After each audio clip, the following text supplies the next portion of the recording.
자, 학생들이 직접 묻고 답변하는 시간입니다. 32번째 질문, 진짜 수학 공부법 196쪽에 있는 질문인데요. 수학 독학과 관련해서 질문입니다. 혼자 공부할 때 해설지를 읽었음에도 문제풀이를 이해하기 힘든 경우에는 어떻게 해야 하나요? 자, 해설지를 읽어도 문제풀이가 이해하기 힘든 경우는 이제 뭐 개념 독해 능력이나 개념 이해력이 부족한 경우도 있고, 아니면 문제 자체가 너무 복잡한 경우도 있죠. 근데 해설을 읽을 때 이 눈으로만 읽으면서 해보면 별로 효과가 없습니다. 그래서 어떻게 해야 되냐면 저는 이런 식으로 진행을 했어요. 가령 내가 못 푸는 문제가 있으면 혼자 공부하니까 당연히 뭐 그 당시 인강도 없으니까 해설을 보고 이해를 하거나 학교 선생님한테 질문을 해야 되죠. 학교 선생님한테는 뭐 많은 질문을 할 수 있는 여건이 안 되기 때문에 혼자 가급적이면 이해를 해야 됩니다. 그래서 저는 어떤 식으로 했냐면 안 풀리는 문제가 있으면 해설을 한 줄 정도만 봅니다. 한 줄. 한 줄 정도 대충 보고 그 한 줄만 가지고 뒤에 풀이를 풀어나가려고 이렇게 시도하죠. 이렇게 일단 시도를 해야 됩니다. 문제를 풀려고 어느 정도 시도를 해야 해설을 봐도 머릿속에 잘 들어옵니다. 눈에도 잘 들어오고요. 자, 그렇게 해서 안 되면 그 다음 줄을 보고 거기까지 아이디어만 가지고 또 풀려고 노력을 합니다. 나름대로 그 단계에서부터 뭔가 논리를 전개하려고 하죠. 그렇게 안 되면 세 번째 줄, 네 번째 줄 보면서 계속 풀어나가려고 합니다. 그러니까 처음부터 끝까지 눈으로 읽는 게 아니라 한 줄이 있으면 그 한 줄을 연습장에 이렇게 적어가면서 그 다음부터 어떻게 풀어야 될지를 계속 노력하는 방식이죠. 이렇게 해도 안 되면 거의 모든 해설을 다 보고 이해를 해야 되는 상황인데 해설 자체가 눈으로만 보면 간단한 문제는 이해가 되지만 대부분 문제는 이해가 안 됩니다. 어렵고 복잡하니까요. 그럼 어떻게 해야 되냐면 여러분들이 따라 풀어야 됩니다. 그 논리 과정을. 아까 같이 해설지를 전체를 다 본다고 해도 한 줄을 보면서 연습장에다 그거를 써가면서 그 다음 논리가 뭔지를 같이 써가면서 흐름을 따라가야 돼요. 눈으로만 읽으면 안 되고 그 다음 또 한 줄 읽고 그거를 또 써가면서 이게 어떤 논리에서 나왔는지 차근차근 자기가 연습장에 써가면서 이해를 해야 됩니다.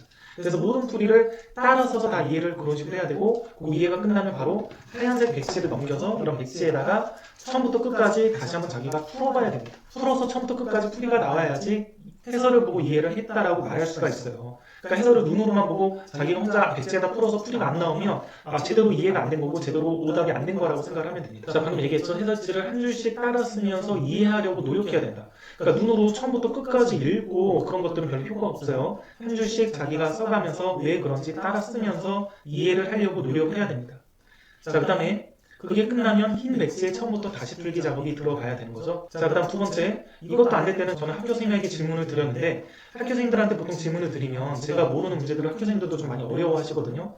왜냐하면 제가 문제 해결력은 연습을 통해서 이루어진다라고 했잖아요. 학교 선생님들이나 학원 선생님들은 강의를 잘 하는 선생님들이고 개념을 잘 이해하게끔 전달해주는 선생님이지 문제를 매번 풀면서 본인이 문제 해결력을 연습하진 않습니다. 그러다 보니까 학생들이 낯선 문제, 어려운 문제를 질문하면 선생님들도 막힐 때가 많이 있어요. 그래서 저는 좀 그런 부분들을 많이 봐가지고 선생님들 좀 민망하지 않게 선생님들한테 이제 문제를 드리고 선생님들이 좀 오래 걸리면 선생님 저 나중에 시간 날 때 알려주셔도 돼요. 이렇게 해서 좀 말씀을 드렸습니다. 그 대신 연습장에다가 문제를 좀 적고 교재명하고 페이지 문항번호도 같이 적어드렸어요. 그래서 선생님들이 좀 바쁘시면 연습장을 찢어서 선생님 드리고 나중에 알려주세요. 그러면 선생님들이 그 찢어준 그걸 보고 뭐 다시 푸시는 경우도 있을 것이고 아니면 그 교재명 페이지 문항번호가 있으니까 선생님들이 해설을 보시고 이해해서 쉽게 저한테 알려줄 수도 있는 거죠. 저도 해설 보고 이해 못했던 문제니까 선생님들이 어쨌든 설명해주면 좀 더 좋은 거니까요. 그래서 저는 좀 이렇게 예의를 갖춰서 좀 질문하려고 노력을 했습니다. 왜냐면 제가 질문하는 게 좀 어려운 문제들 위주라서 선생님들도 좀 못 푸는 경우가 많기 때문에 선생님들이 좀 당황하거나 혹은 못 풀면 선생님들이 오랫동안 계속 푸십니다. 1시간 동안 제가 기다려야 되는 경우도 있거든요. 그러면 공부 시간이 저도 줄어드니까 좀 안타까우니까 선생님한테 연습장에다 이렇게 적어드린 거를 찢어서 이렇게 드린 다음에 선생님 이 문제가 안 풀리는데 좀 풀어주십시오. 그러면 선생님들이 바로 풀어주면 그 풀이 받아서 가져가고 그게 아니면 선생님 좀 오래 걸릴 것 같은 선생님 저 지금 바로 안 가르쳐줘도 되니까 나중에 선생님 좀 준비되시면 알려주세요 하고 그리고 나서 이제 교실로 들어가서 공부하는 경우도 있고 그랬습니다. 일단 제일 중요한 거는 해설을 볼 때 눈으로만 보면 잘 이해가 안 됩니다. 어려운 문제들은. 그래서 하나씩 써가면서 논리 과정을 자기가 만들어 가려고 해야 돼요. 한 줄씩, 가급적 한 줄씩 읽고 자기가 써가면서 그 다음 논리를 만들려고 하다가 안 되면 두 번째 줄을 읽고 또 논리를 따라가고 그런 식으로 해야 어려운 문제들은 해설을 이해할 수가 있게 됩니다. 여기까지 하겠습니다.